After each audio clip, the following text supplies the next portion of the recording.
तो फाइनली हम आज की क्लास स्टार्ट करते हैं आपकी पीजीबीपी की हेडिंग टैक्सेशन की next class capital certain expenditure starting certain expenditures allowed certain expenditures allowed only on actual payment basis. Certain expenditures allowed only on actual payment basis. Section 43B. B for Bombay. Very important section. Very important section. Rather you can say अब हमारा almost second topic start हुआ है PGBP का. पहला हमारा depreciation section 32 किया हमने और अब हम कर रहे हैं 43B. क्या कहता है ये सेक्शन, ध्यान से समझिए. इस सेक्शन में हेडिंग ने ये कहा कि कुछ ऐसे एक्सपेंडिचर्स है आपको जो एक्चुअल पेमेंट पे ही अलाउड है. इसका वाइसा वर्सा क्या है कि कुछ ऐसे एक्सपेंसेस भी होते हैं पीजीबीपी या पीएनएल के अंदर जो बिना पेमेंट के भी आप डेबिट कर देते हो. आपने 12th तक जो अपनी अकाउंटिंग पढ़ी उसके अंदर आपने पीएनएल जब बनाया उसमें आपने बिना एक्चुअल पेमेंट किए भी डेबिट की थी बहुत सारी चीजें. आउटस्टैंडिंग करते थे, आउटस्टैंडिंग खर्चे जो पे नहीं किए बट डेबिट कर दिए. अलाउड है, यहां भी अलाउड है. बट कुछ स्पेसिफिक ऐसी चीजें हैं सेक्शन 43B के अंदर जो इनकम टैक्स डिपार्टमेंट ने बोला कि ये वाली पेमेंट्स आपको तभी हम डेबिट करने देंगे इनकम टैक्स के पीएनएल में अगर आपने एक्चुअल में पेमेंट की, अदरवाइज आपको नहीं. Simple, right. देखिए, as per section 145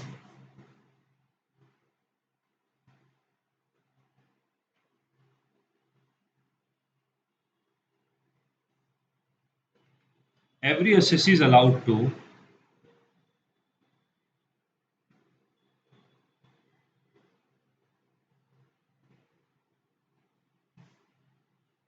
maintain books of accounts,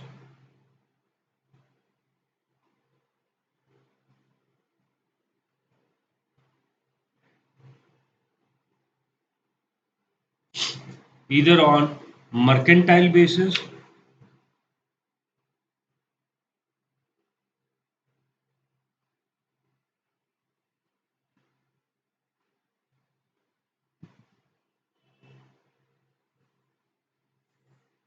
or cash basis.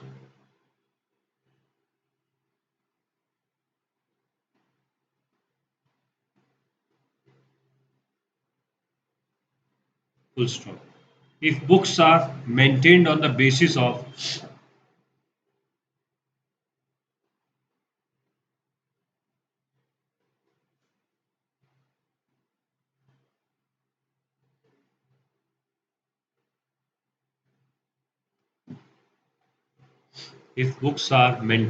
the basis of mercantile system of accounting,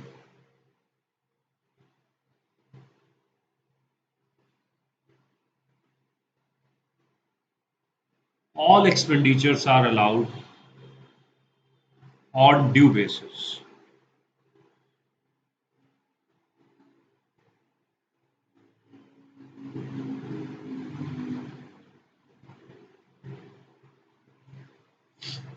full stop. यही पढ़ा है हमने अभी तक कि सर सारे खर्चे ड्यू बेसिस पे हम डेबिट कर देते थे, हम यही फॉलो करते हैं. Full stop. Downside arrow, but the expenses listed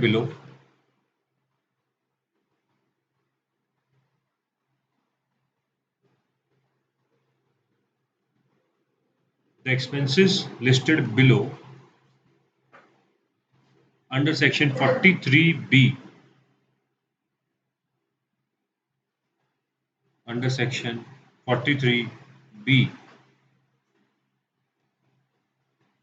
are allowed only on actual payment basis.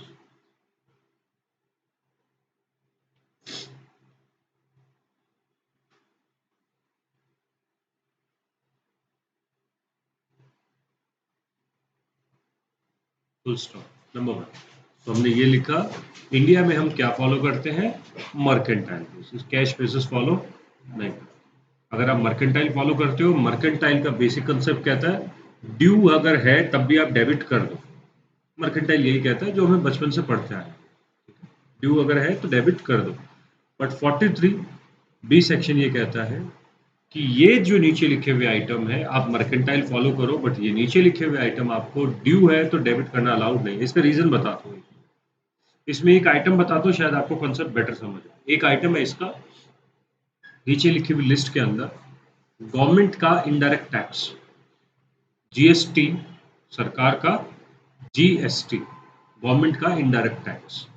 आप बताइए, गवर्नमेंट ये कहती है एक तो आप हमारा टैक्स दे नहीं रहे हो, एक तो आपने हमारा इनडायरेक्ट टैक्स दिया नहीं, सेकेंडली आपने उसको दिया नहीं और अपने पीएनएल में डेबिट भी कर लिया।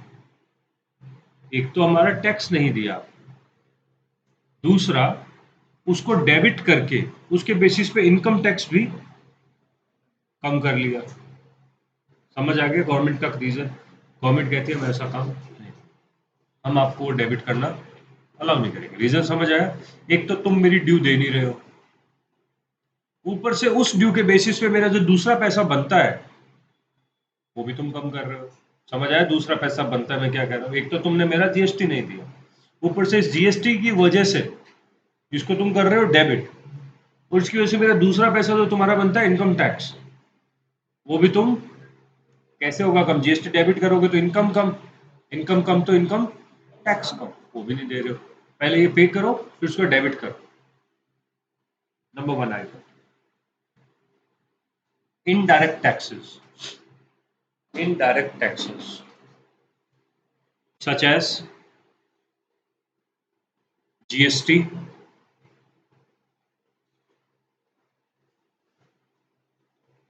comma, customs,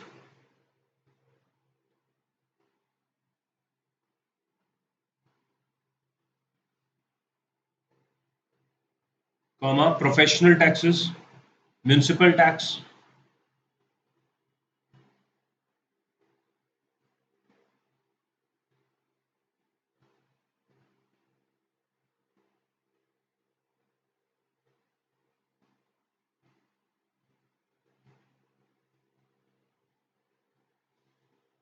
और any interest or cess, any interest or cess, CESS, cess, CESS, cess, full stop। आपको एक बात को पता होगा, डायरेक्ट टैक्स डेबिट करना अलाउड नहीं है, पता है? If you are paying income tax, आपको इनकम टैक्स को डेबिट करना अलाउड नहीं है। If you are paying income tax, आप उस इनकम टैक्स के अमाउंट को अपने पीएनएल में डेबिट नहीं कर सकते। गवर्नमेंट कहती है आपकी पर्सनल लायबिलिटी है, आप पे मत डेबिट। वैसे ही अगर आपने इनकम टैक्स ज़्यादा दे दिया और आपको रिफंड आता है तो वो भी आपको क्रेडिट करना नीड नहीं है, मतलब उसको इनकम मत मानो। क्यों? देने के टाइम जब डेबिट नहीं गए तो वापस लेने के टाइम पे credit.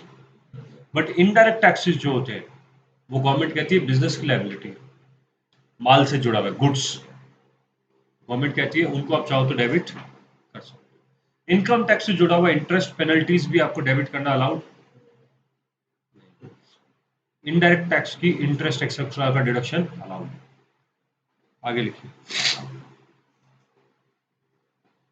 Employees contribution, employees contribution to recognize provident fund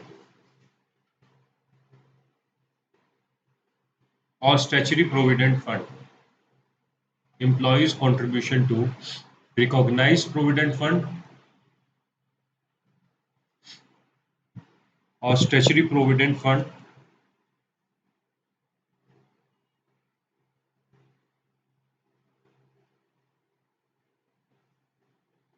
or approved provident fund।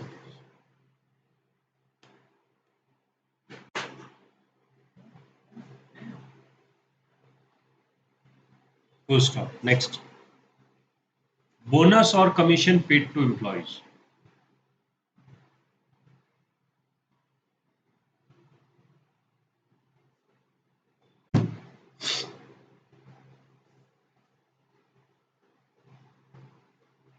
bonus or commission paid to employees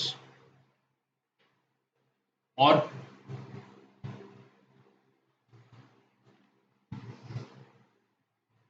payable to employees. Paid or payable to employees. Next, payment of interest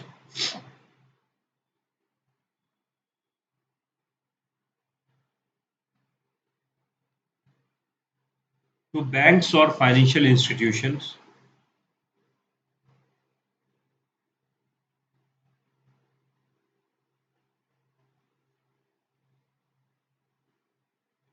in connection with loan or advances taken from them. In connection with loan or advances taken from them.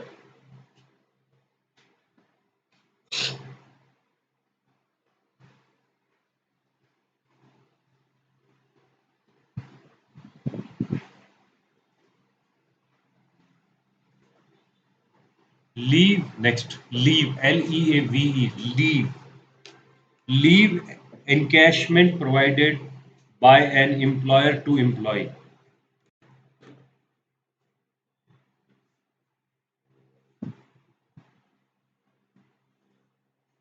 Leave encashment provided by an employer to employee.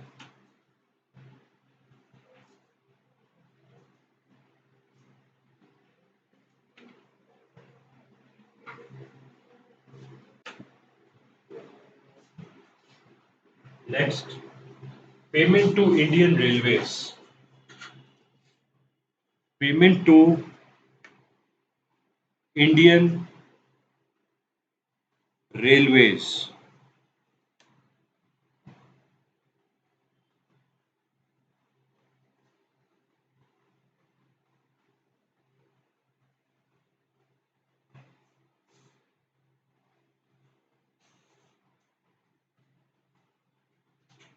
Clear? एक बार exam में question आया था कि क्या because expenses mentioned under section 43B or 43B for Bombay. 43B are allowed on advance payment basis. बताइए.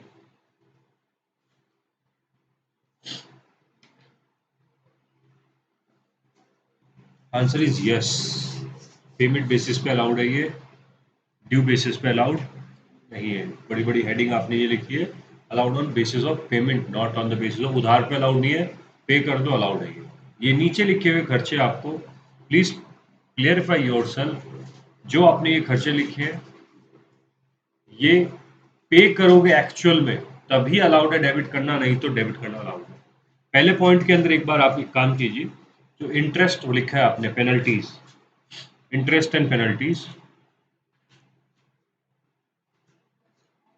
लिखा है ना, लिखा है interest and penalty in connection with the same, उसको एक बार हटा दो. आप आगे क्वेश्चन में करेंगे.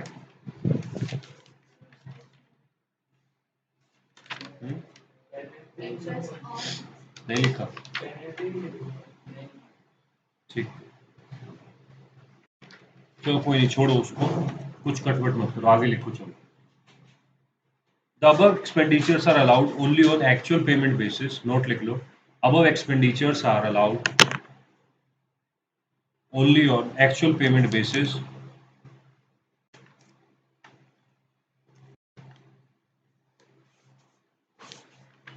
but such payment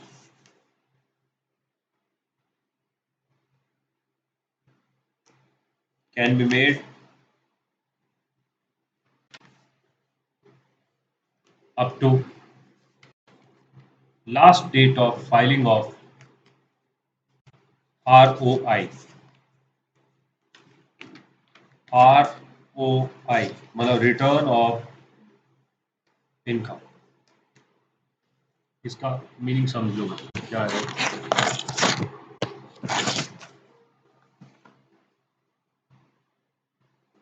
एक एग्जांपल लिखो. Mister x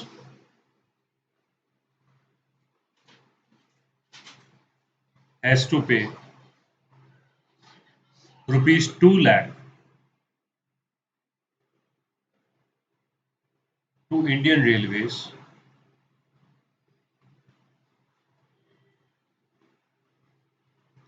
due on 31st December 2023 for the financial year 2023-24. यही बनता है. In this case,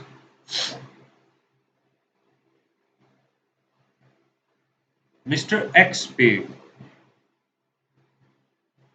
the above amount on point number 1.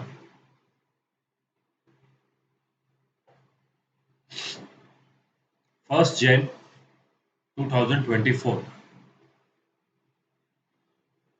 Question number 2. Question 1 था 1 जनवरी 2024 को. Question 2 1 April 2024.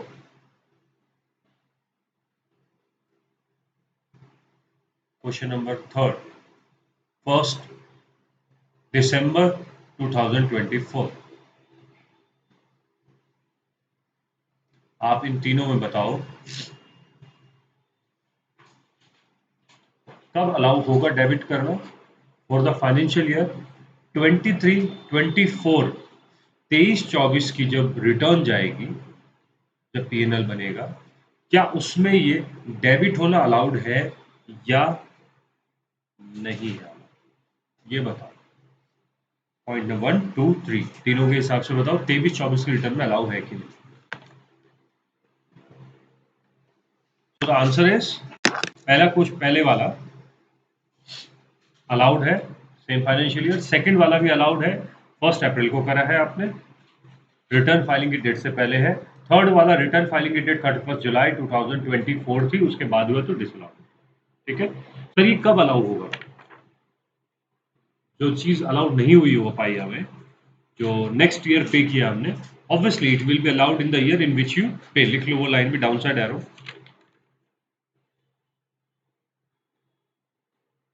Otherwise, the expenditure allowed in the year in which payment has been made.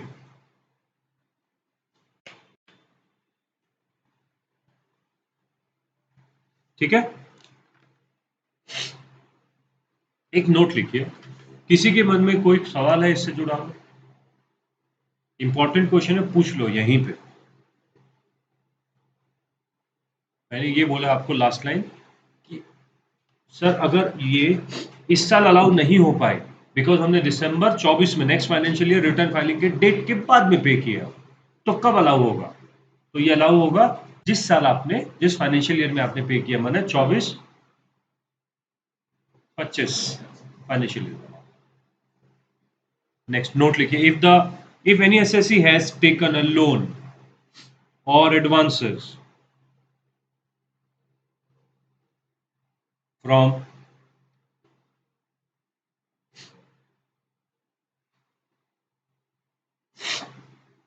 a bank or a financial institution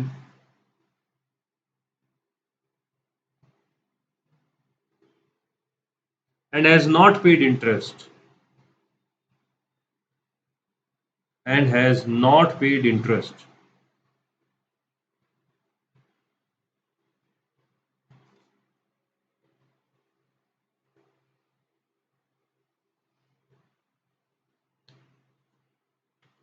ध्यान से समझ के लिखो. लिख क्या रहे हो?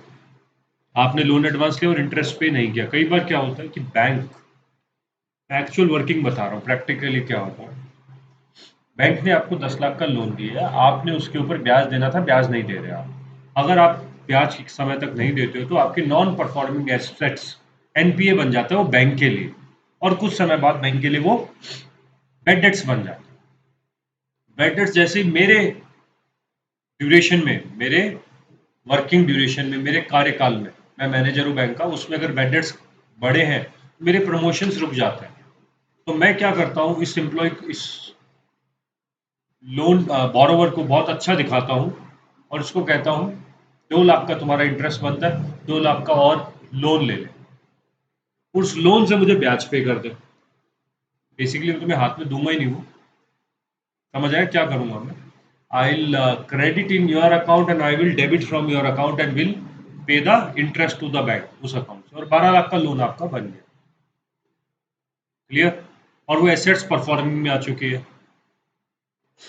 नॉन एनपीए से परफॉर्मिंग हो चुकी है। साल भर है मेरे पास, साल भर में मेरा ट्रांसफर हो जाएगा। नेक्स्ट जो भी मैनेजर आएगा उसके प्रॉब्लम है, हमें कोई लेना देना नहीं। Is that so? तो ये लिख रहे हो आप कि अगर कोई एसेट्स, कोई आदमी ने लोन लिया, ये बातें समझने की, ध्यान से समझो, ये प्रैक्टिकल चीजें किताबों में लिखी हुई मिलेगी नहीं। पंजाब नेशनल बैंक में इतना हजारों करोड़ रुपए का, प्रैक्टिकल भी चीज बता रहा हूँ, हजारों करोड़ रुपए का एनपीए जो था, वो इसी तरीके से कन्वर्ट कर करके उनके मैनेजर्स ने क्या कर दिया, या जो भी रिस्पॉन्सिबल आदमी है, और बहुत सारे और भी बैंकों में, by to only Punjab national, lot of other banks also, they are into such kind of workings. इसी तरीके से काम कर रहे हैं। क्या करते हैं? अपना लोन क्रिएट करते हैं, लोन जब बैडेट्स हो रहा है तो मेरे कार्यकाल में नहीं होना चाहिए, क्योंकि मेरे इमेज खराब हो जाएगी, किसने दिया, इसने दिया। तो इस चीज की वजह से वो उसको फर्दर और इंटरेस्ट के लिए लोन दे देते हैं, और उससे वो पे करवा देते हैं, और दिखाते हैं कि देखो दो फायदे, एक तो हमारा बैडेट्स नहीं, और दूसरा देखो हम कितने अच्छे बिजनेस लेके आए बैंक के लिए। मेरे टाइम पे कितना लोन दिया बैंक ने, देखो बिजनेस कितना बढ़ गया। ये नहीं पता कि रीपे होगा कि नहीं, वो समस्या वो है। और बाय द टाइम इनका रीपेमेंट आता है, मैं मुझे तो पता है ना इंटरनली कि डूबने वाला है मेरा लोन दिया हुआ, मुझे जल्द से जल्द स्विच करना है यहाँ से। मुझे तो पता है, मरा कौन? जो बेचारा नया आ रहा है, वो ये सोच के आ रहा है पता नहीं मुझे कौन सी पोजीशन मिल रही है, मैनेजर बन जा। उसको ये नहीं पता कि तेरा डिमोशन हो जाएगा थोड़े दिन में, क्योंकि ड्यूरिंग योर टेन्योर लोन का डिफॉल्ट होगा। और या फिर वो भी अगर तुम्हारे जैसा हुआ, फर्दर पे करेगा और अपना चला जाएगा। एक दिन ऐसा आएगा बैंक के पास हजारों करोड़ रुपए के लोन हो जाएंगे, बट रीपेमेंट नहीं हो रही। ये हालात हैं, एक्चुअल में ये हाल है। ठीक है? तो आपने लिखा when ACC has taken a loan और एडवांसेस फ्रॉम द बैंक और financial institution and has not paid the interest, and the bank has given a fresh loan, and the bank has given a fresh loan and interest, and the bank has given a fresh loan and the interest amount has been paid out of such fresh loan,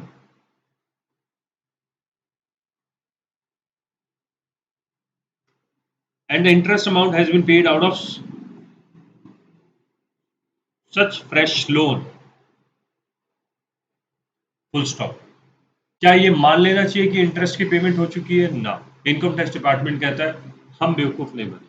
down side arrow department क्या कहता है? It will not be considered as a payment of interest. It will not be considered as a payment of interest। Department कहता है हम नहीं मानेंगे।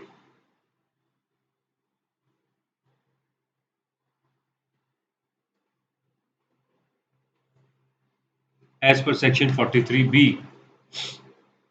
as per section 43B, and will not be allowed to be debited।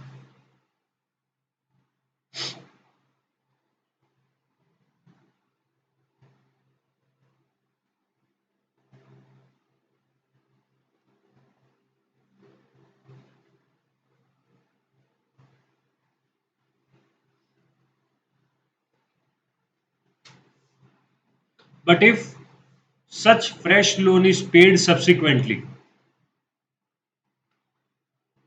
it will be allowed to be debited।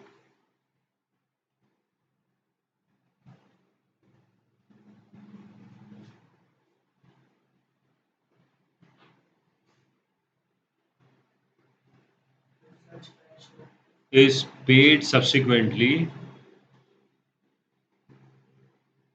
it will be allowed to be debited।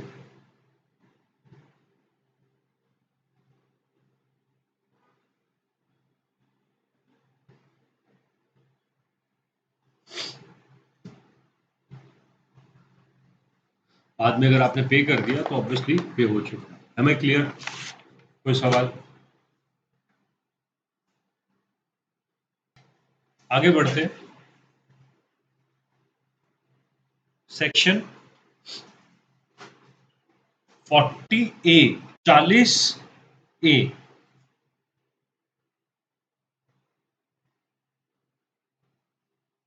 Subsection 3 section 40A for Apple 40A subsection 3 rule 6DD कैसे लिखना है बताओ। SECTION section की spelling, उसके आगे 4 और 0 numeric, उसके आगे A फॉर एप्पल, उसके आगे ब्रैकेट ओपन करके 3 ब्रैकेट क्लोज, फिर लिख लीजिए rule RULE rule 6D and D for daily double D।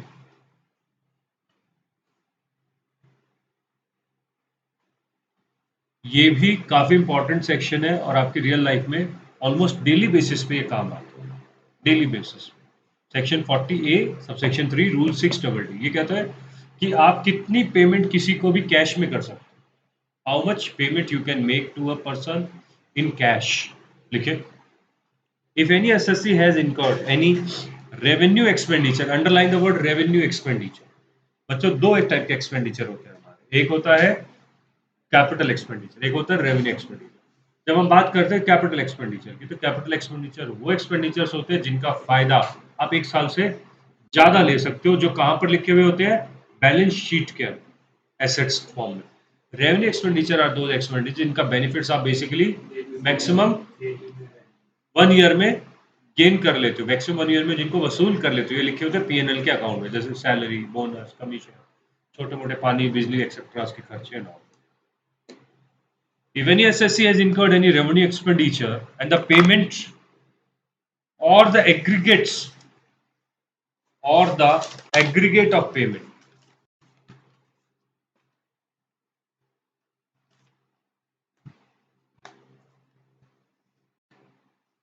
made during a particular day, if the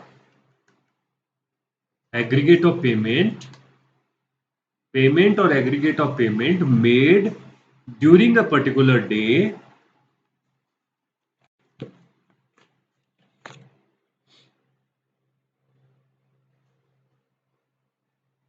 is exceeding rupees 10,000,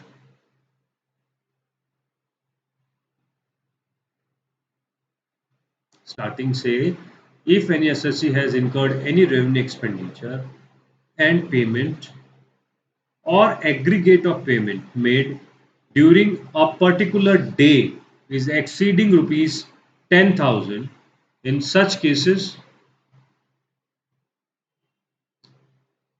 payment must be made by account pay check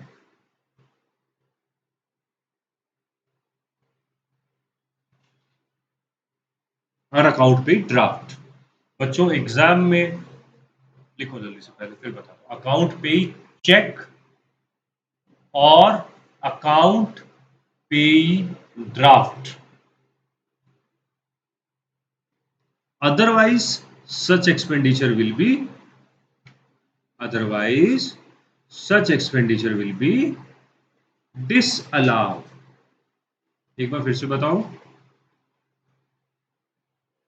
आपने लिखा कि sir आपने एक person को, let's assume मी, आपने मुझे single day में 10,000 से ज्यादा की पेमेंट कैश में दे दी और फिर आप प्रॉफिट एंड लॉस अकाउंट में उसको डेबिट करते हो कि हमने सर को 25,000 रुपए दिए कैश, वट एवर, किसी भी नाम से, कि आपने, सर ने हमें कोई सर्विसेज दी या हमने कोई बुक्स खरीदी या प्रोजेक्टर खरीदा, पंखा खरीदा, कुछ भी, आप उसको पीएनएल में डेबिट कर रहे हो, अलाउड नहीं। तो ये तो सर हम रियल लाइफ में करते रहते हैं, बट आप रियल लाइफ में करते तो हो। पहली बात, सबसे इंपॉर्टेंट कैच है यहाँ पर रेवेन्यू एक्सपेंडिचर। सर हम हमारे घर का फ्रिज लाने गए और हमने 1,00,000 रुपया कैश में पे कर दिया, क्या हम नहीं कर सकते? करो, कोई दिक्कत नहीं, सरकार कहते हैं उस 1 लाख को आप डेबिट नहीं करोगे पीएनएल। Point number 1। दूसरी चीज, फ्रिज रेवेन्यू खर्चे में नहीं आता, तो ये रूल इसके ऊपर लगेगा। Am I clear? तो सबसे इंपॉर्टेंट चीज क्या, underline inverted commas revenue expenditure. बच्चे भूलते कहाँ है एग्जाम में, बच्चों को ये तो याद रह जाता है कि 10,000 से ऊपर का खर्चा अलाउड नहीं है कैश में, पर बच्चे ये भूल जाते हैं कि रेवेन्यू एक्सपेंडिचर की बात हो रही है खाली। तो दो चीजें यहाँ पर क्लियर करनी है आपको, पहला रेवेन्यू खर्चा और दूसरा 10,000 से नीचे होना चाहिए अगर कैश में करते। जैसे किसी को सैलरी दे दी आपने, एक पर्टिकुलर पर्सन को एक सिंगल डे के, ठीक है। Example, ABC Limited incurred a revenue expenditure of 37,000. ABC Limited incurred revenue expenditure of 37,000 in cash towards Mr. X. Allow होगा कि नहीं?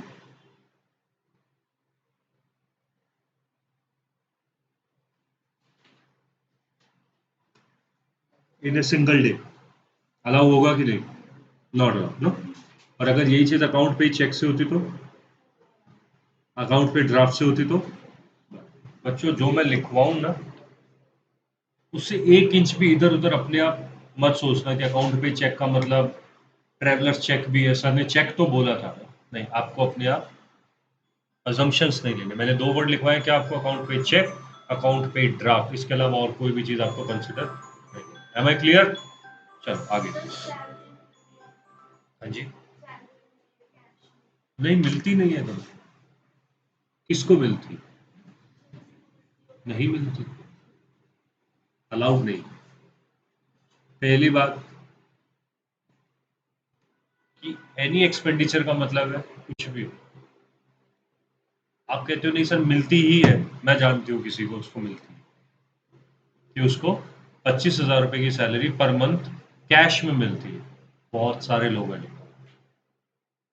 पॉसिबल है, वेरी मच पॉसिबल। एटलीस्ट 12 तो पक्का ही मिलती होगी, ड्राइवर को देते हो 12-15 हज़ार, ड्राइवर को भी देते हैं, कैश में देते होंगे, है ना? तो वो आप डेबिट नहीं कर सकते। और पहली बात, आप उसको ड्राइवर को चेक में देंगे तो वो अलाउ, कैश में सिंगल डे में दिया तो अलाउ।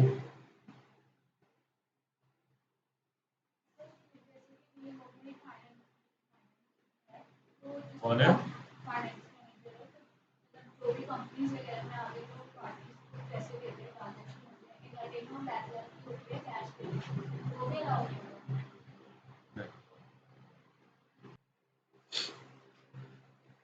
तो ये पेमेंट डिसअलाउ अगर एक दिन में सिंगल आदमी को की तो हो जाएगी। आगे देखो,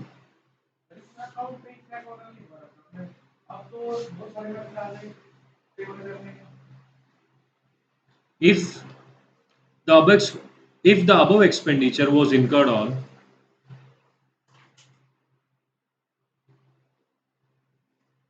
if the above expenditure was incurred on 1st July 2023 and the company has made the payment in the manner given below,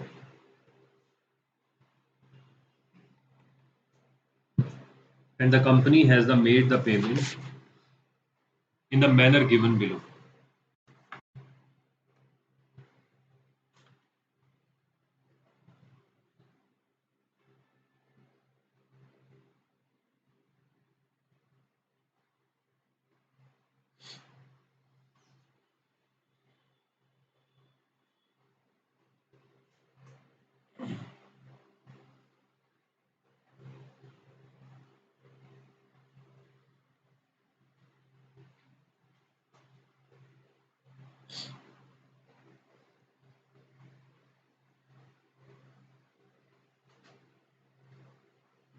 बताएं, in this case expense will be allowed or not?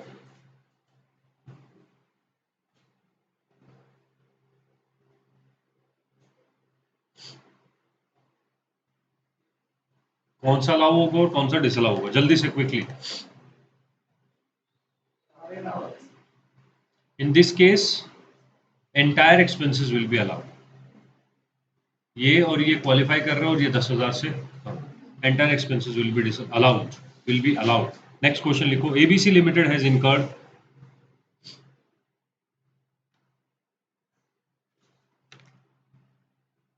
revenue expenditure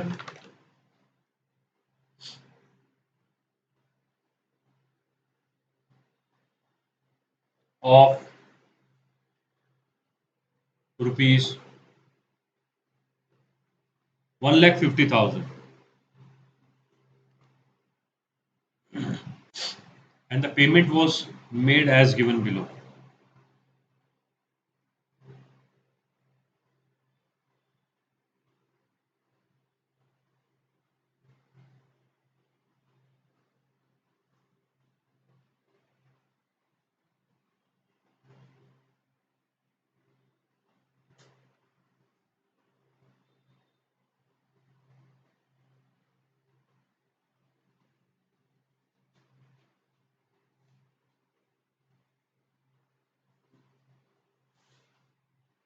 cross check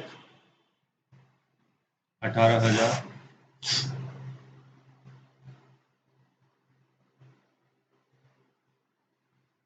bearer check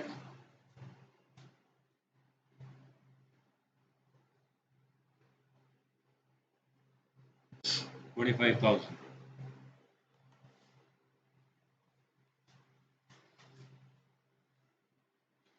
On 2nd July 2023,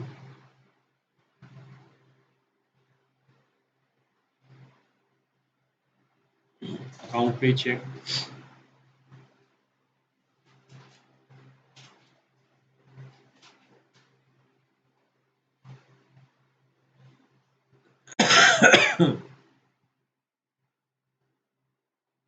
आप बताएं इसमें कितना allow होगा कितना disallow होगा।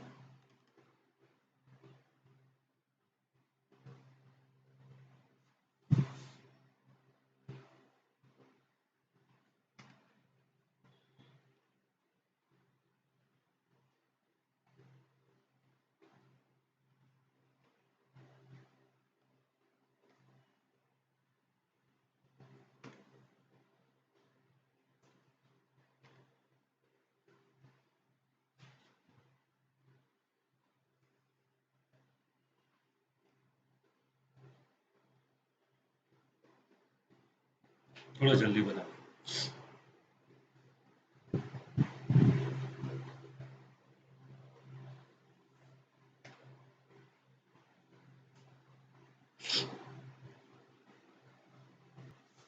चलो answer एक ही बच्चे का ठीक था खाली 45,000, बाकी सबका गलत। कैसे? This entire consist of some amount, कितना हो गया ये पूरा मिला के 52 and this somewhere around 53. Sir ये नॉट अलाउड है, not allowed. Other than account पे ड्राफ्ट और अकाउंट पे चेक की ट्रांजेक्शन 10,000 से ऊपर चली गई। Other than account pay cheque और अकाउंट पे ड्राफ्ट की ट्रांजेक्शन एग्रीगेट वर्ड लिखा है आपने 10,000 से ऊपर है, तो ये सारी की सारी अदर देन अकाउंट पे में काउंट होगी। 52 है, लिमिट है 10 की, नॉट अलाउड। ये तो है नीवे नॉट अलाउड। अलाउड कितनी है 30,000 एंड 15,000, टोटल 45,000। सिंपल। क्या? हाँ, अलाउड क्यों नहीं है? आप अगर वर्ड ये लिखा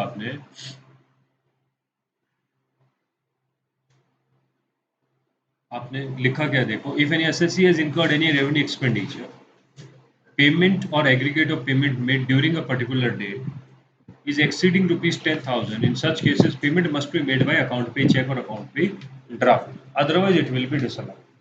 यहाँ ये तो नहीं लिखा कि कैश में 10 तक अलाउड है, ये लिखा कि 10,000 से ऊपर की सारी की पेमेंट आपको क्या करनी है, चेक या फिर ड्राफ्ट में, अकाउंट में। इसका मतलब इसके ऊपर की जितनी भी पेमेंट है, इसके ऊपर अकाउंट पे चेक या अकाउंट पे ड्राफ्ट के अलावा जितनी पेमेंट है, कम्युलेटिव, नॉन, सारी की सारी कैश में मानी जाए।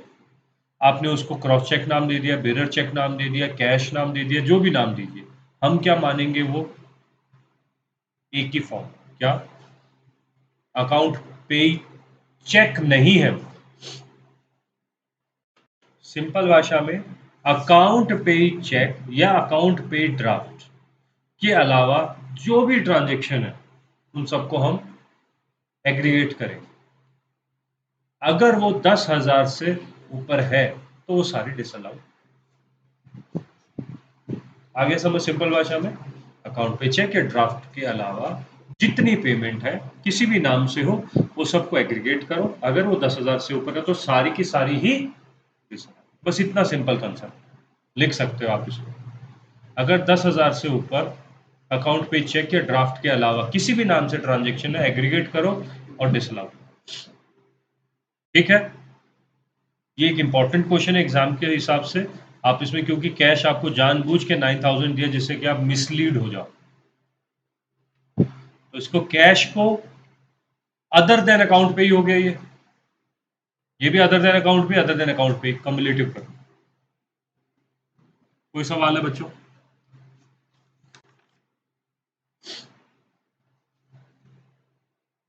चलिए आगे, नोट लिखिए।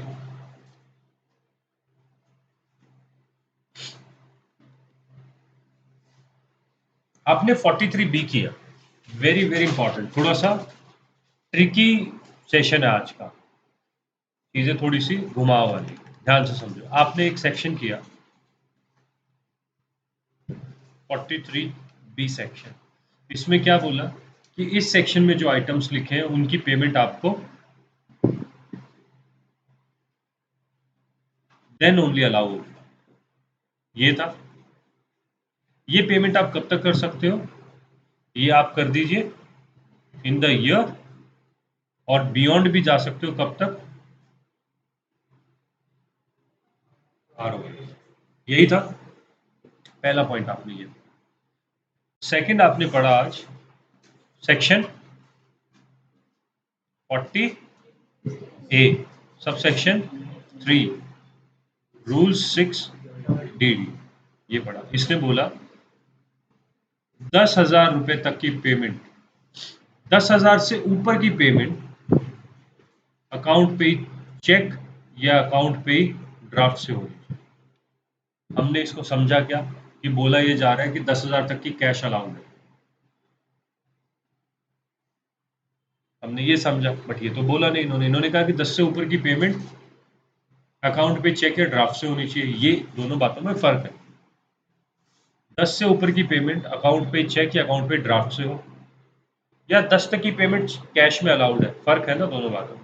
हमने कहीं पर भी नहीं लिखा कि 10 तक की पेमेंट कैश में अलाउड है, हमने ये लिखा 10,000 के ऊपर की जितनी भी पेमेंट है किस में अलाउड होगी आपको, अकाउंट पे चेक या ड्राफ्ट। तो इससे नीचे की जितनी पेमेंट है वो सारी की सारी को एग्रीगेट करो और देखो कि क्या वो 10 से ऊपर बनती है, किसी भी नाम से डिसअलाउ हो जाएगी।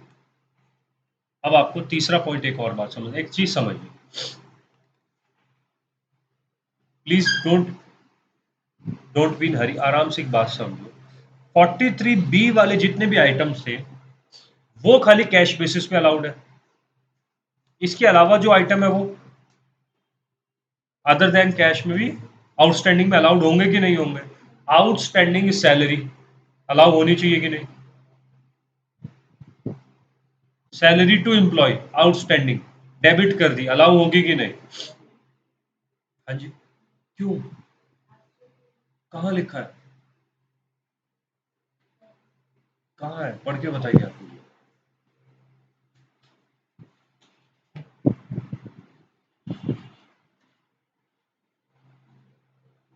तो होगा एक क्वेश्चन कि sir outstanding salary of,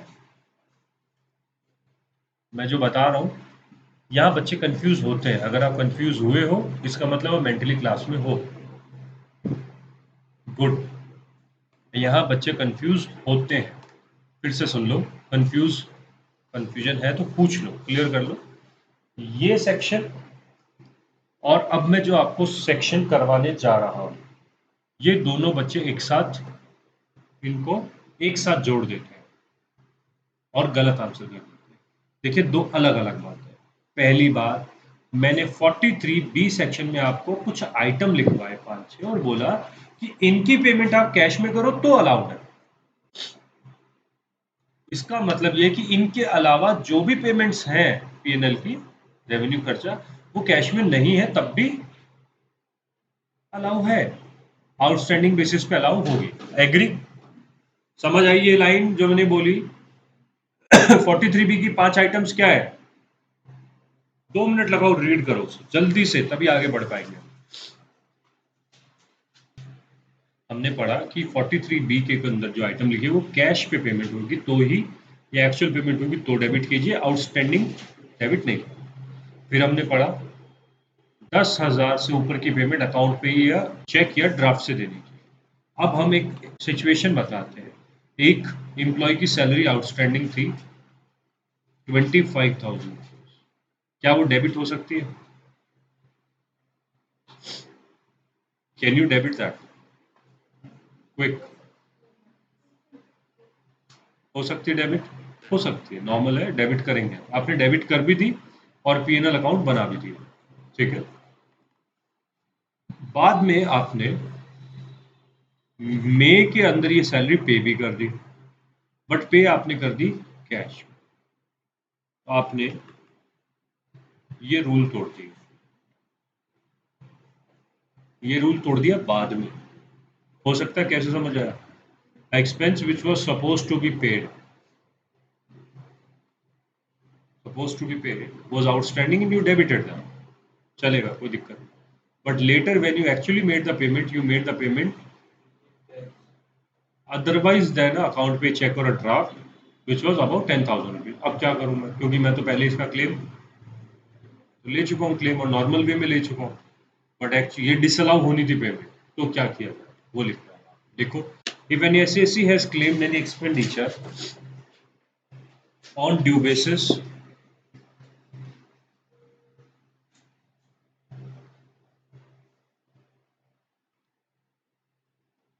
and the payment was made and the payment was made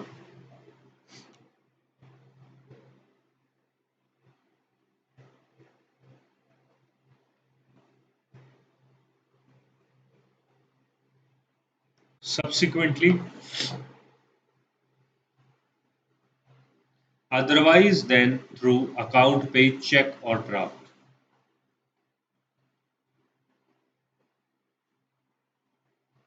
otherwise than through account pay check or draft exceeding rupees 10,000,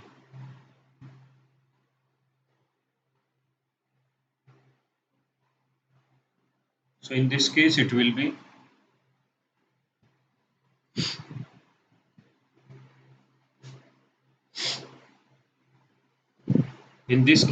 be considered to be income under the head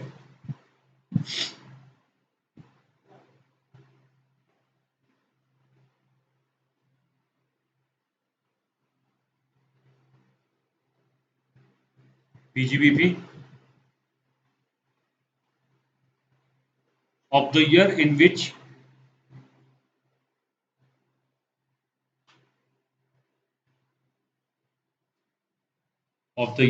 which such payment has been made.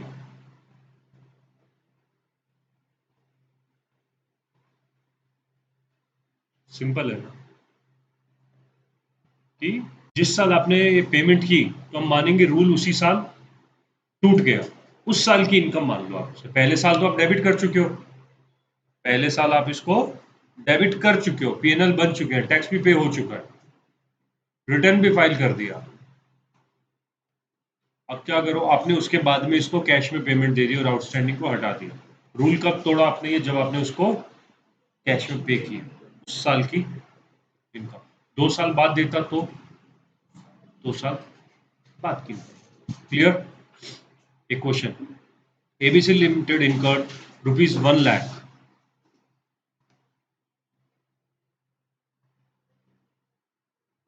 on expenditure of advertisement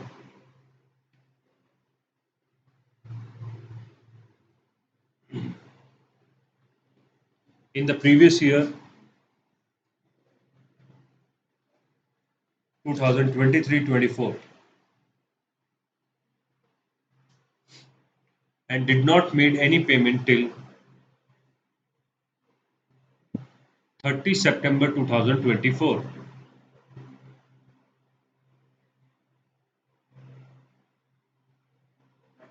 30 सितंबर 2024 तक कोई payment नहीं हुई and claim the expenditure on due basis.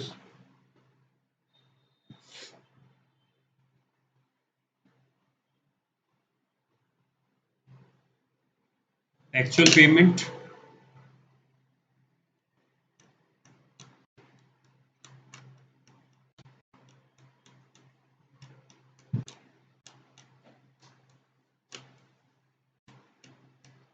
was made on 1st March 2026. Show the tax treatment. So answer in this question would be, पहली बात सवाल था हमारा previous year 2023-24, इस साल में आपने इसको अलाउ कर दिया, डेबिट कर दिया, चलेगा, कोई इश्यू नहीं है। फिर आपने इसको 24, 25 कुछ नहीं करना इसमें, पे कब हुआ है 26 में, 25, 26 में आपने जब पे किया इसे, आपने रूल तोड़ दिया। इस साल में इसको आप क्रेडिट करो, यहाँ आपने इसको डेबिट कर दिया, आप इसको अपने अकाउंट में एज अ इनकम शो करो। आपने यहाँ पर इसको अपना एक्सपेंस शो कर दिया। Am I clear? आपने गलत एक्सपेंस यहाँ पर डेबिट किया, जिस साल आप वो रूल तोड़ोगे उस साल को वो इनकम मान लो। कोई सवाल है, पूछो मुझे। कभी पे किया आपने इसको? तो 24-26 में तो कुछ किया ही, 24-25 में तो आपने इसको टच ही नहीं किया, वो ड्यू ही पड़ा था। आपने एक समथिंग 26 को पे किया ना, 1 मार्च 26, तो 25-26 आ गया।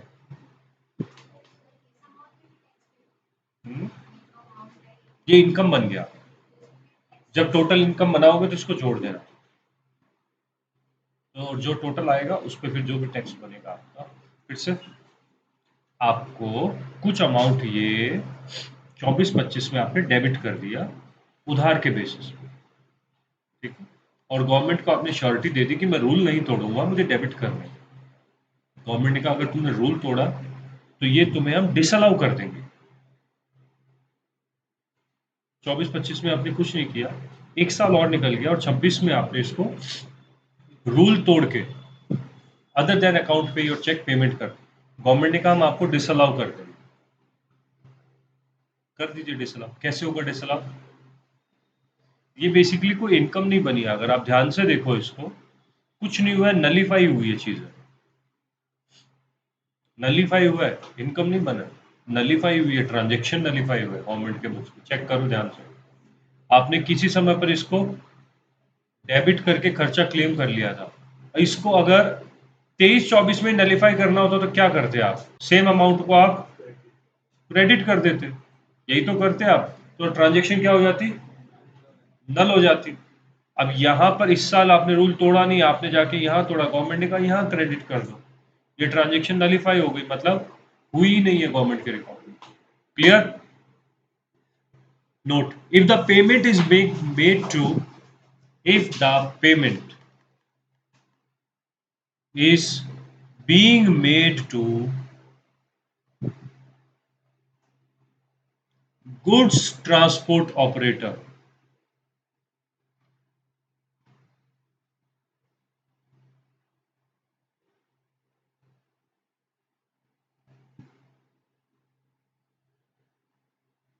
limit of 10,000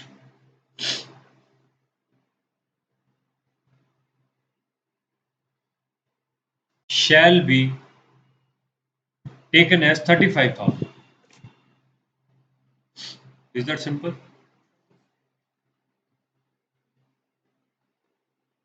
simple. 10,000 की जगह को क्या कर दो 35,000, बाकी सारे रूल सेम लगे. क्यों? तो इनको स्पेशल प्रिविलेज दिया जाता है हमारे इनकम टैक्स के अंदर ट्रांसपोर्ट्स. क्लियर? आगे note.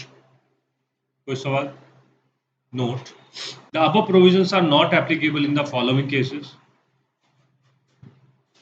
The above provisions are not applicable in the following cases. नीचे लिखे हुए केस में 40B सबसेक्शन 3 रूल DD नहीं चलेगा. नीचे लिखे हुए केसेस में 40B सबसेक्शन 3 रूल 60D नहीं चलेगा. The above provisions are not applicable in the following cases. Number 1, मतलब ये 10,000 की पेमेंट वाला जो प्रोविजन है ना कि कैश में नहीं देनी है, इससे ऊपर ये नीचे लिखे हुए केस में नहीं चलेगा. नीचे लिखे हुए के अंदर 10,000 से ऊपर की पेमेंट कैश में हो सकती है. एक तो आपने लिख लिया ऊपर, कौन सा? जीटीए का, जीटीओ का, कौन सा? गुड्स ट्रांसपोर्ट एजेंसी को आप पे कर सकते हो. अब लिखते हैं number 1, payment is made to any bank. Sir मैं बैंक में जाके 10,000 से ऊपर कैश डाल सकता हूँ? बैंक में तो डाल सकता हूँ, तो बैंक के लिए प्रोविजन नहीं चलेगा. If the payment is be made to bank और इंश्योरेंस कंपनी,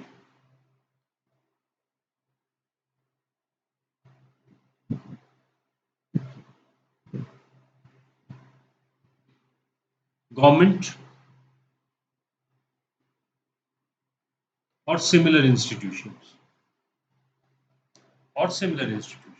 जस्टिफाइड है. मान लीजिए गवर्नमेंट को आपको 10,000 से ऊपर की पेमेंट करनी पड़ जाए, आप कैश में दोगे तो चलिए, अलाउ होगा. Point number 2, if payment is being made in a village, गांव में अगर कोई पेमेंट की जाए, if the payment is being made in a village,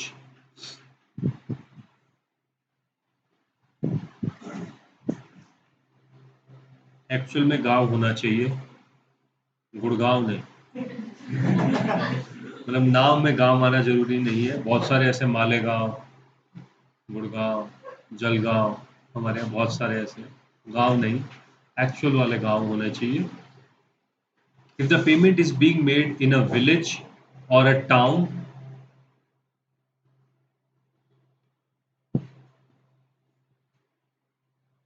having no bank,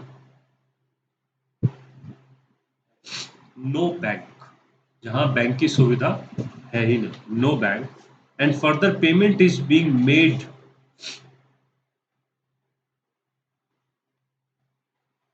to a person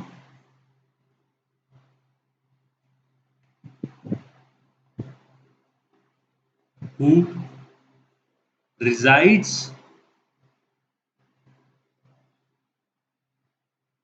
at that place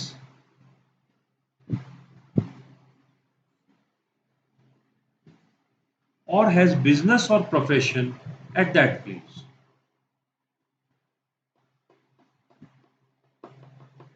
मतलब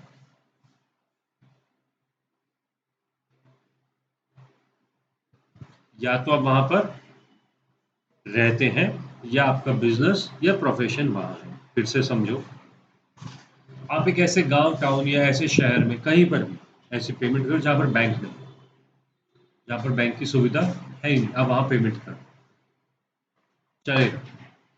बट ऐसा नहीं होना चाहिए कि आप दिल्ली में रहते हो, मैं दिल्ली में रहता हूँ और हमें एक बड़ी पेमेंट करनी है, तो हम ऐसे गांव चले जाते हैं जहां बैंक नहीं है और वहां जाके स्टेशन के बोर्ड के सामने खड़े होके आप मुझे 10 करोड़ रुपए दे रहे हैं कि सर यहाँ बैंक नहीं है.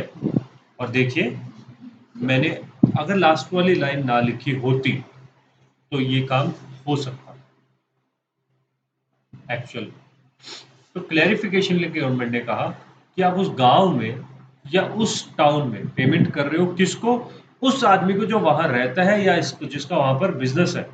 ये नहीं कि आप दोनों शहर से जाके वहां पर पेमेंट कर रहे हो, ट्रांजेक्शन वहां हो रही है बट किस आदमी के साथ, एक पार्टी जिसको दे रहे हो वो वहां का या तो रेसिडेंट है या उसका बिजनेस और प्रोफेशन उस जगह है, तो ही आपको ये चीज एप्लीकेबल है।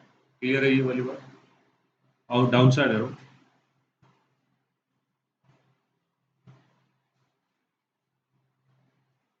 that is payment is being made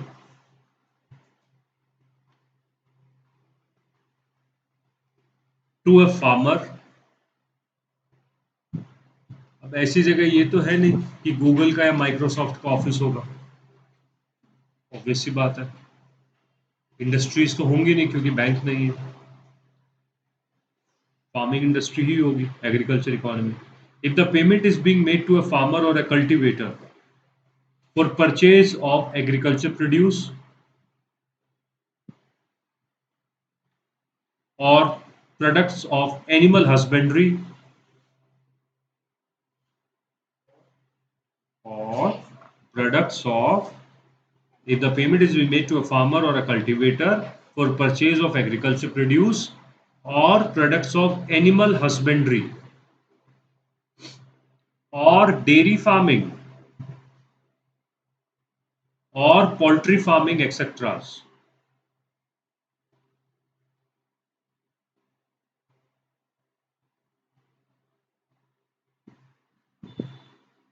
Clear? Poultry farm, मुर्गी पालन। अब समझो एक और इसमें लूप हो, यहाँ तक क्लियर समझ आ गया? वहां पर भी पेमेंट किससे जुड़ी हुई हुई है? एग्रीकल्चर से, कल्टीवेशन, सीड्स या पोल्ट्री फार्म से जुड़ी हुई। तो भी आप सपोज आपको 10 करोड़ की ट्रांजेक्शन करनी है, सरकार ने कहा ऐसी जगह जाके करो जहाँ बैंक नहीं है तो कैश में अलाउ होगी। आप वहां गए, दो जने कर ली, सरकार ने फिर बोला कि आप वहां के रेजिडेंट होने चाहिए, तो मैंने क्या करा, एक छोटी सी दुकान खरीद ली वहां, विद नो बिजनेस, एक घर खरीद लिया छोटा सा थोड़े दिन के लिए, कर सकता हूँ ये ट्रांजेक्शन? लूप होल निकल गया। सरकार ने फिर बोला आप ऐसी जगह पेमेंट करो जहाँ बैंक नहीं हो, पॉइंट नंबर वन, वहां के रेसिडेंट या बिजनेस हो, और ये पेमेंट किससे जुड़ी हुई हो, एग्रीकल्चर या एनिमल हस्बेंड्री या पोल्ट्री फार्म से, तभी अलाउ। आप वहां अपने बिजनेस की पेमेंट्स कर रहे हो, प्रॉपर्टी परचेज की कर रहे हो, ऐसी जगह पर allow. Clear? Next point, if the payment is made for purchase of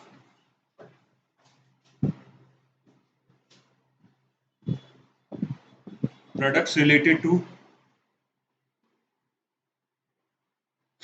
cottage industry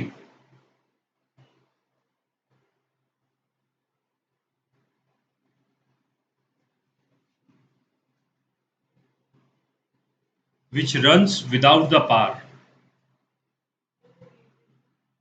if the payment is being made for purchase of the products of cottage industry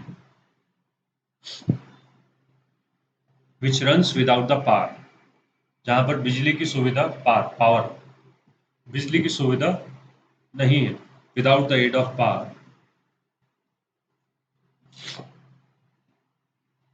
and such payment is given to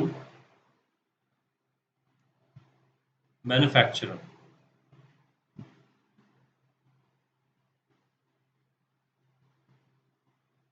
full stop.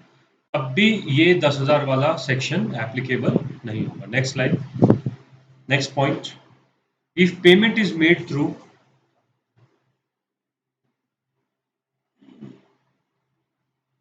Credit card, debit card, NEFT, RTGS, IMPS, credit card, debit card, NEFT, RTGS, IMPS, etcetera, कोई भी अब नए नए नाम आते जो जा रहे हैं। आई होप इलेक्ट्रॉनिक मोड से कैसे भी पेमेंट कर दिया, जिसमें बैंक को आपका नाम पता चल, तो उसमें भी ये सेक्शन एप्लीकेबल नहीं होगा। अकाउंट पे चेक में ही वो काउंट। क्लियर? आगे next. If the payment is being made on a day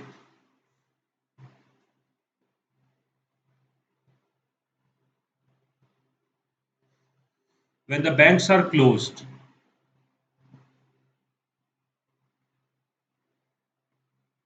if the payment is being made on a day when the banks are closed due to strike or otherwise, due to strike or otherwise.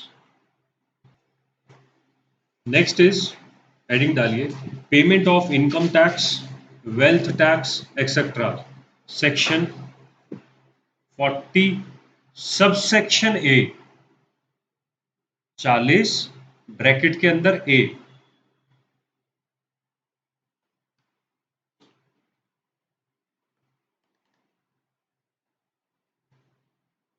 Section 40 subsection ए लिखे income tax, wealth tax, additional tax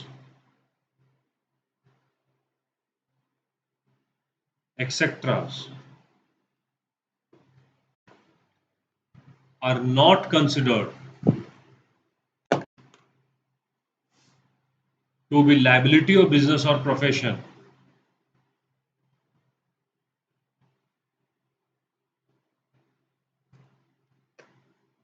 So they are not allowed to be debited.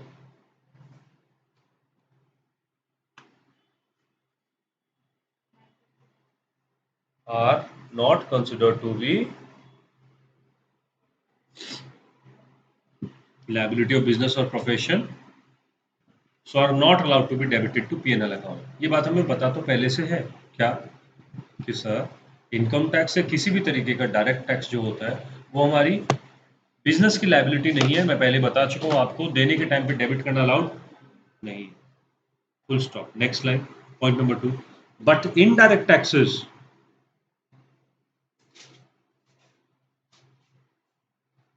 are allowed to be debited.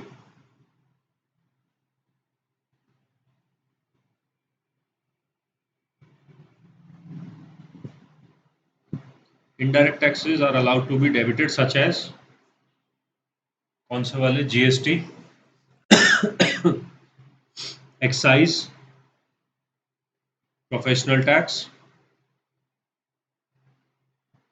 Municipal tax,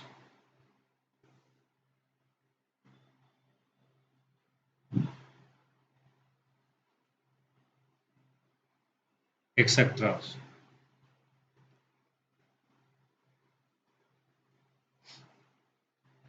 Next, if any, point number 3, if any assessee has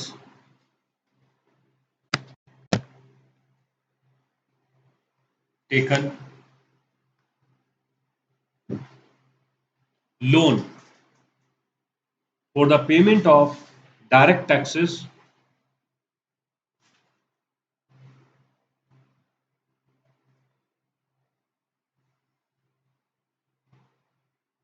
then the interest paid for such loan or advances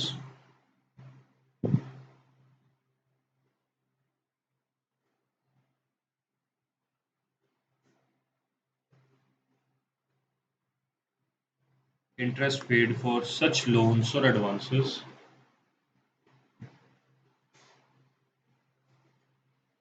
shall not be allowed.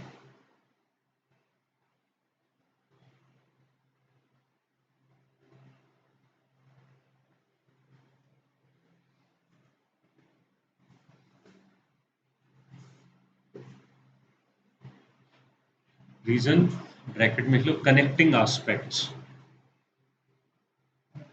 Connecting aspect, connecting aspect मतलब क्या होता है बताता हूँ। Shall not be allowed लिख लिया। Connecting aspect क्या होता है? कनेक्टिंग एस्पेक्ट का मतलब है कि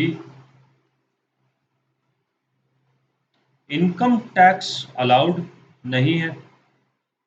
इनकम टैक्स को पे करने के लिए आपने ले लिया लोन और उस लोन के ऊपर दे रहे हो आप इंटरेस्ट, तो गवर्नमेंट कहती है ये कनेक्टिंग एस्पेक्ट्स है कि ये इंटरेस्ट किसकी वजह से पे किया जा रहा है, इनकम टैक्स की वजह से, तो ये इंटरेस्ट भी डेबिट करना अलाउड, कनेक्टिंग आस्पेक्ट। और यही अगर लोन या इंटरेस्ट इनडायरेक्ट टैक्स का होता तो अलाउड है। लिखा आगे, लिख लिया।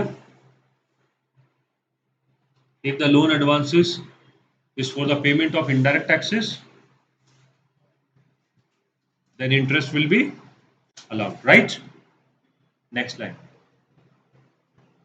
Next point. If the interest has been paid for late payment,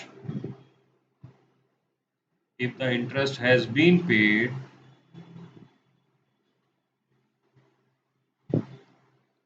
for the late payment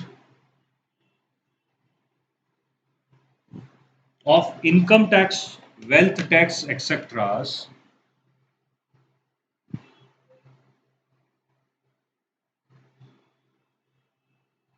of income tax, wealth tax, etc., allow होगा कि नहीं?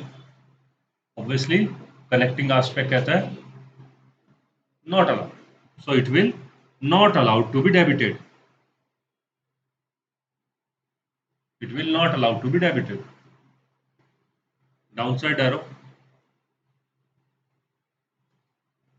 But if it is for the late payment of indirect taxes, but if it is for the late payment of indirect taxes,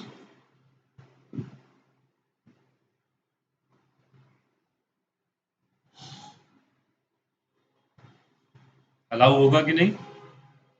it will be allowed, क्योंकि business की वजह से हो रहा है। अंडरलाइन कर लीजिए interest. Fine, next point, fine और penalty.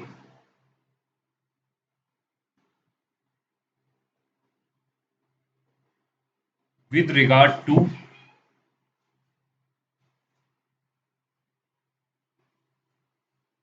fine or penalty with regards to any matter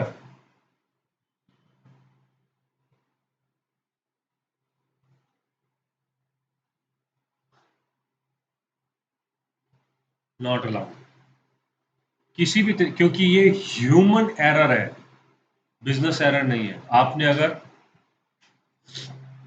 fine भरा या पेनल्टी भरी, या आपकी गलती है, डिपार्टमेंट कहता है हम इसको डेबिट करना अलाउ नहीं करते। Next point, if there is a refund of direct taxes,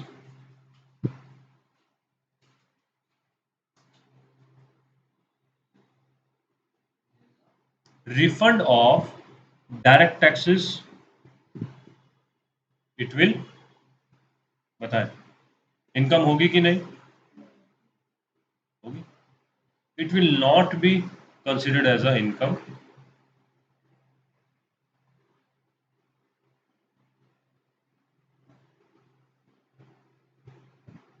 but if there is an interest on such refund,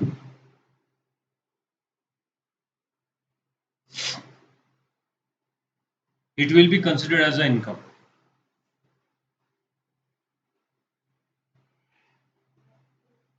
There is an interest on such refund, it will be treated as income under the head other sources, interest income.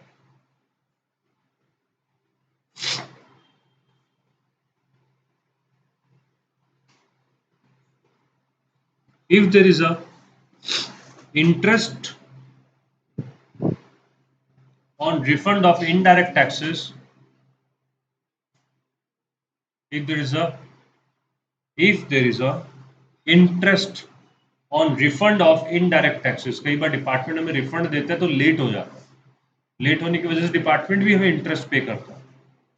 If there is a interest on refund of indirect taxes, it will be treated as a income under which head, PGPP, क्योंकि indirect taxes business से connected है।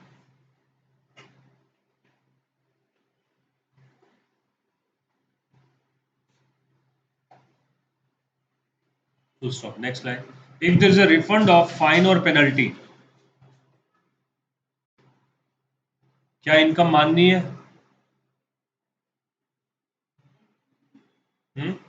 क्यों sir? जब देने के time पे debit नहीं किया, वापस लेने के टाइम पे, if there is a refund of fine or penalty, it will not be considered as an income of assessee. It will not be considered as a income of assessee.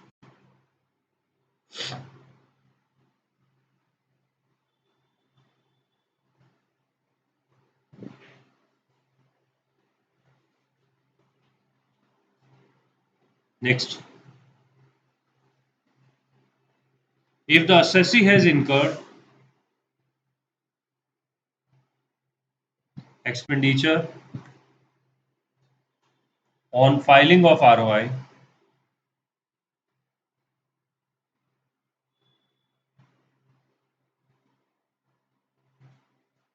or appeal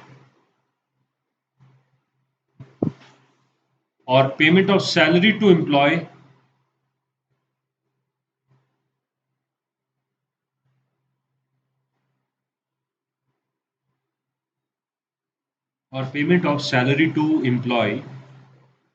who is looking after income tax matters,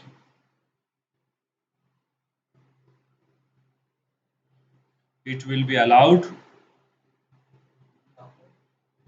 Who is looking after income tax matters will be allowed to be debited in P&L account.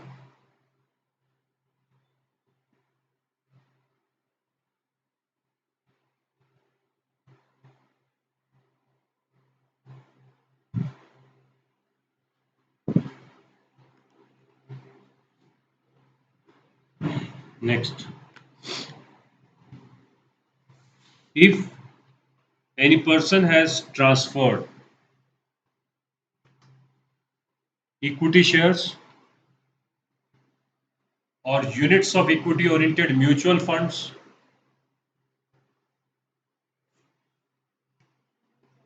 Equity shares या तो equity share बेचे हैं या units of equity oriented mutual funds, ऐसा mutual fund जो अपना major पैसा equity में लगाता है, उसको बोलते हैं equity oriented mutual fund. If any person has transferred equity share और units of equity oriented mutual funds and has paid STT माने security transaction tax. In such cases,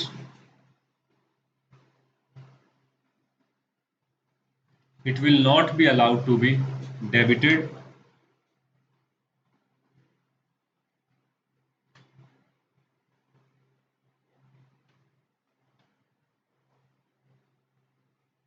if the person is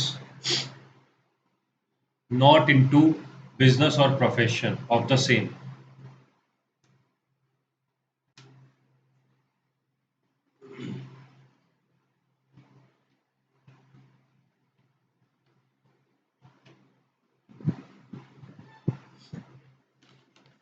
अगर आप business है आपका तो आप debit करो, otherwise debit नहीं कर सकते. Security transaction tax. अगर आपका बिजनेस है शेयर का सेल परचेज का तो आप एसटीटी डेबिट कर सकते हो. अगर आप इन्वेस्टमेंट के फॉर्म में ले रहे हो और कैपिटल गेन कमा रहे हो तो एसटीटी डेबिट करना अलाउड नहीं. एक नेक्स्ट पॉइंट और लिखो. If the employer has paid income tax on behalf of employ,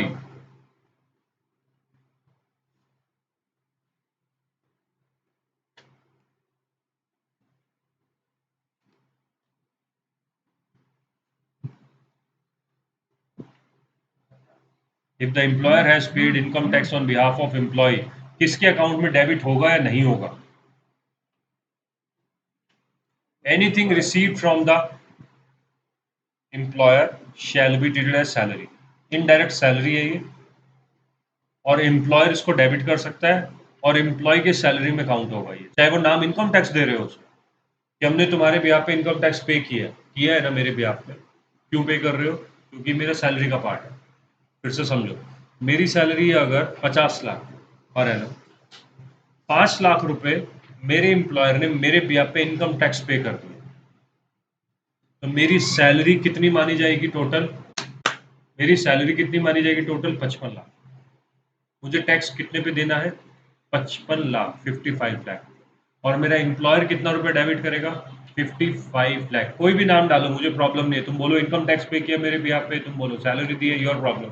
anything receive, thumb rule, anything receive from employer to employ is always a part of salary. Part of salary हो अलग अलग नाम से। वो income tax, why will you pay my income tax? Even if you are paying, हम क्या मानेंगे? तुमने हमें इनडायरेक्टली बेनिफिट पहुंचाया। So it will be allowed to be debited to the P&L of employer.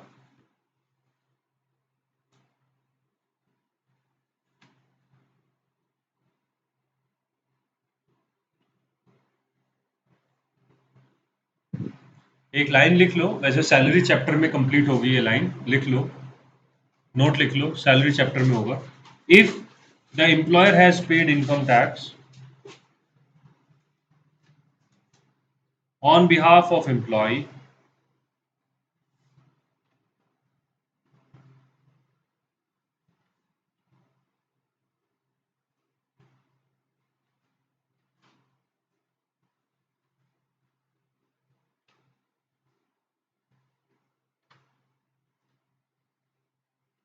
in connection with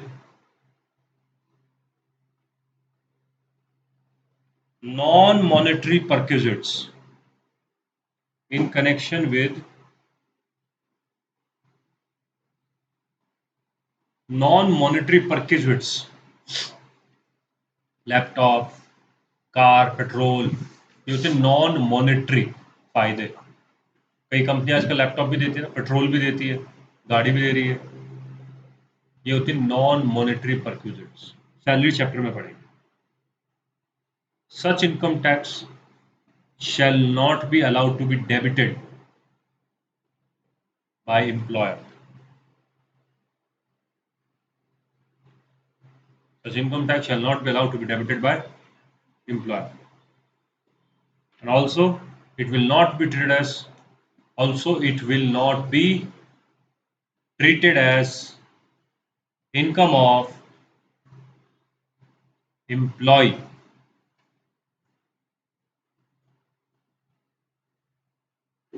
under section 10,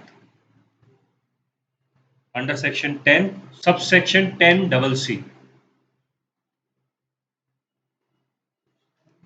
10 subsection 10 CC, 10 subsection 10 double C। ठीक है बच्चों?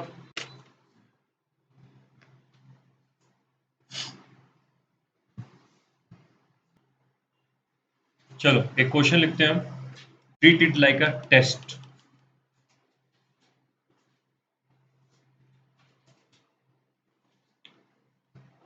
थोड़ा मुश्किल है, ध्यान से कीजिएगा। Mr. X has computed his income under the head PGBP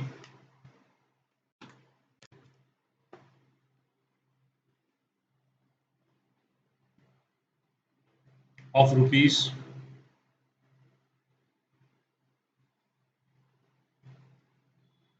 5 lakh.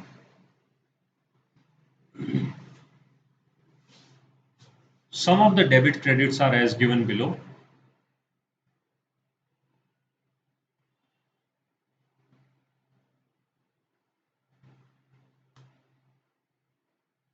Are as given. अच्छा हुआ क्या इसमें? मिस्टर एक्स ने अपनी इनकम तो निकाल ली है पूरी, ये 5 लाख है, और उसने बताया कि मैंने ये नीचे लिखी हुई जो चीज़ें हैं बताऊंगा मैं। मिस्टर एक्स कहते हैं कि मैंने ये डेबिट कर दिया है, मैंने क्रेडिट कर दिया। आपका काम क्या है? आपका काम है कि मिस्टर एक्स ने अगर कुछ गलत किया है तो उसको ठीक करना, और सही किया है तो कुछ नहीं करना। सही किया अगर उसने गलत डेबिट कर दिया, आप क्या करोगे? क्रेडिट कर दोगे, यही तो करोगे। और उसने गलत क्रेडिट कर दिया तो डेबिट। और अगर उसने सही किया, मतलब जो डेबिट करना था डेबिट किया, या क्रेडिट करना था क्रेडिट किया, तो आप क्या करोगे? कुछ नहीं। इस तरीके से आप उसकी एक्चुअल इनकम तक पहुंच जाओ। एम आई के लिए बस इतना सा सवाल, छोटा सा। क्लियर? चलो स्टार्ट।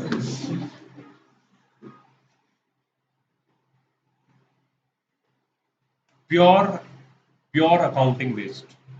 आज की क्लास से एक शब्द भी बाहर नहीं जाएगा। और आपने कहा कि आज की क्लास में आपके कोई डाउट है, तो आई अज्यूम कि आप इसको शायद थोड़ी जल्दी खत्म करके घर जा सकते हो। पहला सवाल, debited rupees 11 lakh being the amount of opening stock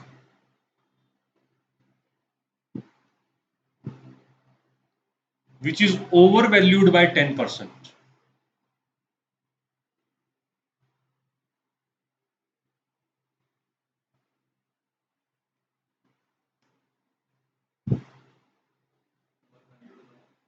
10%, 10%।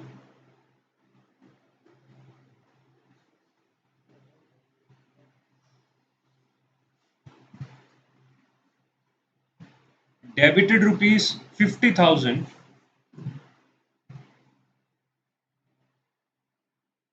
being the amount deposited in PPF।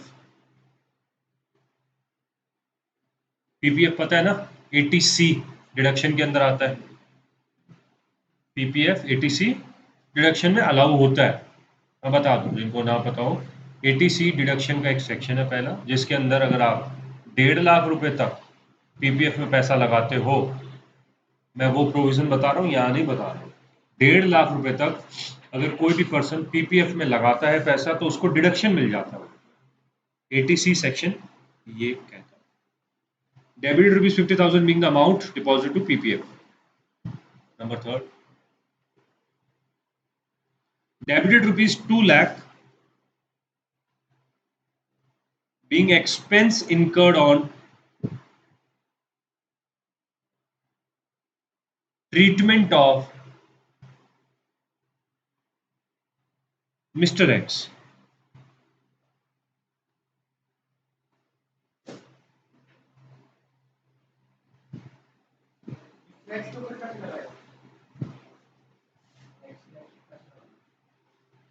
आप अपने लिए टी शर्ट नहीं खरीदते? नहीं खरीद सकते क्या? उसका इलाज कहाँ, वो मतलब राहत कोष में जाके करवाएगा? कहाँ करवाए उसको? मतलब वो कमा रहा है दूसरों के लिए और खुद जाए चैरिटेबल में, लगा दिए उसने। डेबिटेड रुपीज कितना? 2 लाख। क्या किया उसने? 2 लाख का एक्सपेंस इनकर्ड और treatment of mister x. Please ध्यान से क्वेश्चन को समझो, मजाक अपनी तरफ है, क्वेश्चन को समझेगा।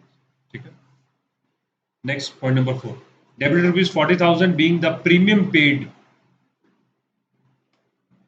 in connection with life insurance policy.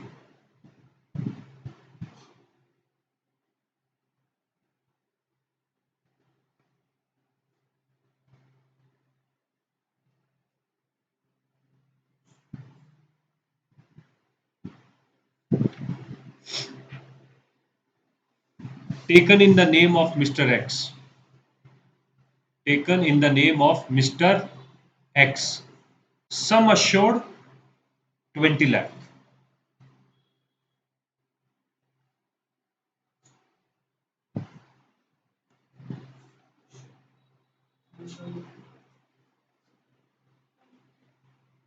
Next, debited rupees 1,40,000 being salary paid to proprietor.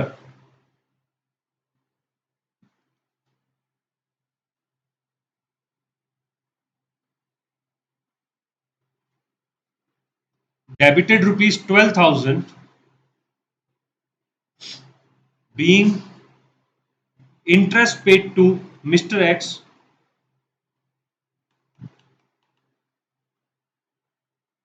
on capital.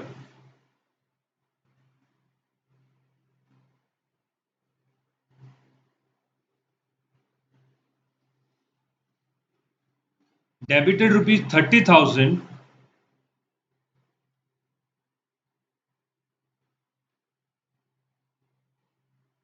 being the amount of income tax paid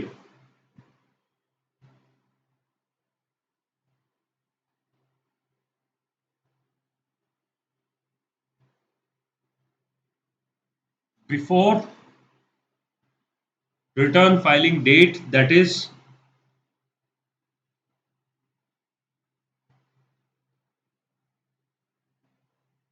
14 मई 2024, 14 मई 2024 को उसने पे कर दिया था। रिटर्न फाइलिंग की डेट कब थी? 23-24 की 31 जुलाई थी। उससे पहले पहले वो पे कर चुका है। Debited ₹35,000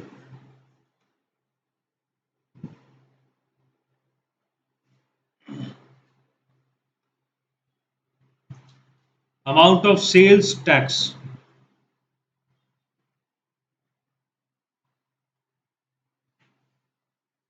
paid on 10th July 2024,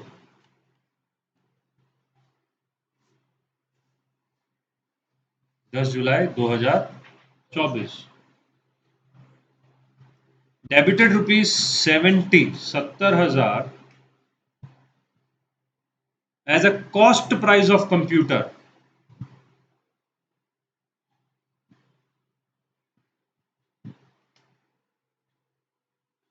which was purchased and put to use on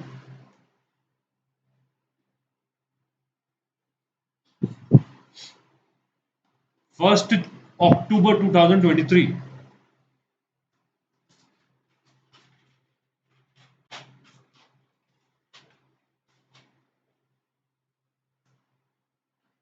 Debited ₹50,000 as a cost price of land जमीन।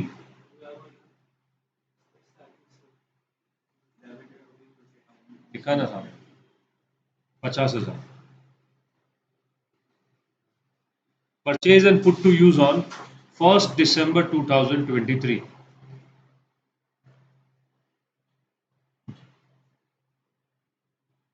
Debited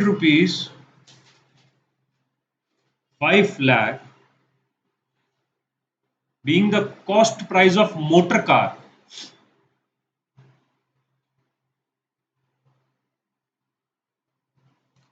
which was purchased and put to use on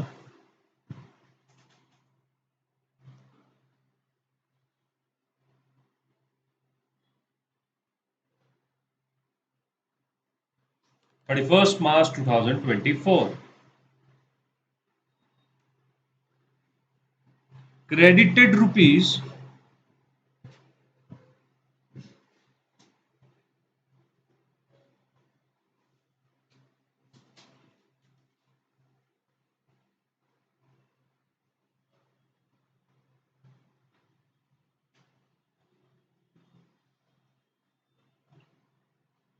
20 lakh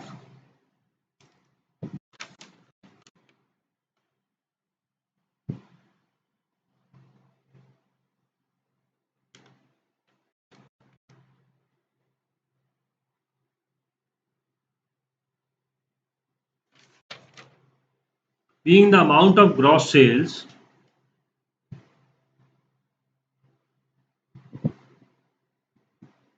and includes a sale of rupees 2 lakh to proprietor,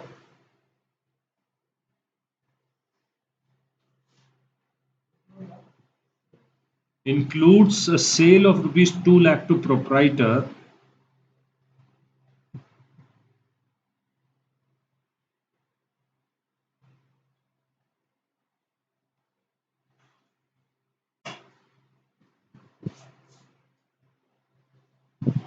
and the purchase price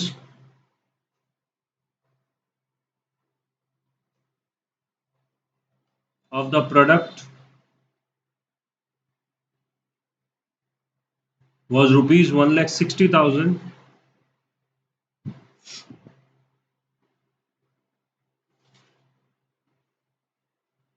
1,60,000, market price 2,20,000।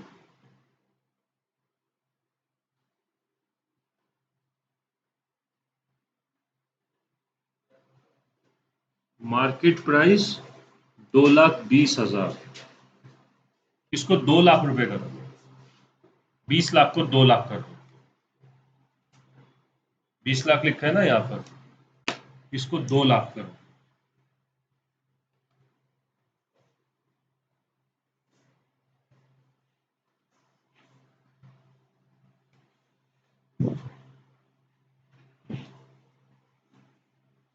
Credited rupees 2 lakh being the amount of gross sale and includes a sale of rupees 2 lakh to proprietor and the purchase price 1,60,000, market price 2,20,000।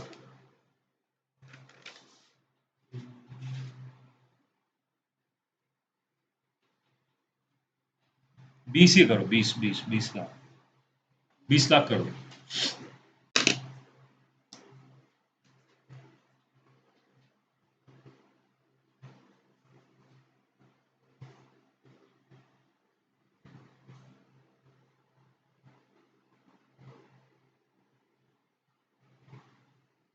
12 points हो गए। 13 credited rupees 10,600 being the amount of income tax refund which includes interest of rupees 600,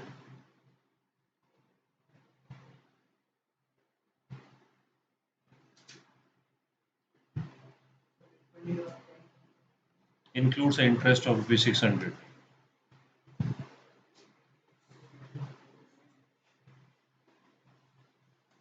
Done. Next point, credited rupees 4,50,000 being the amount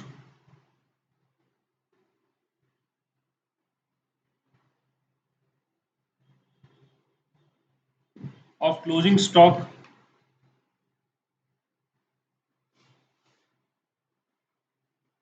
undervalued by 10%.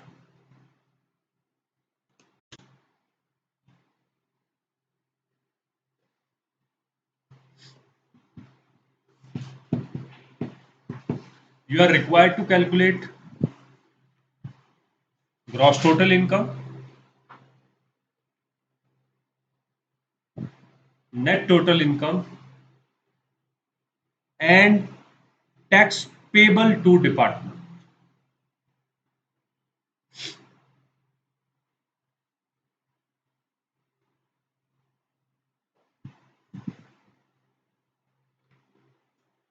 That's it. Time starts now. Start going.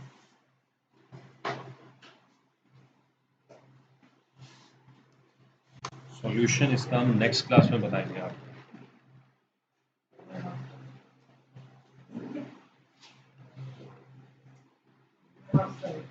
Thank you very much. That's it for the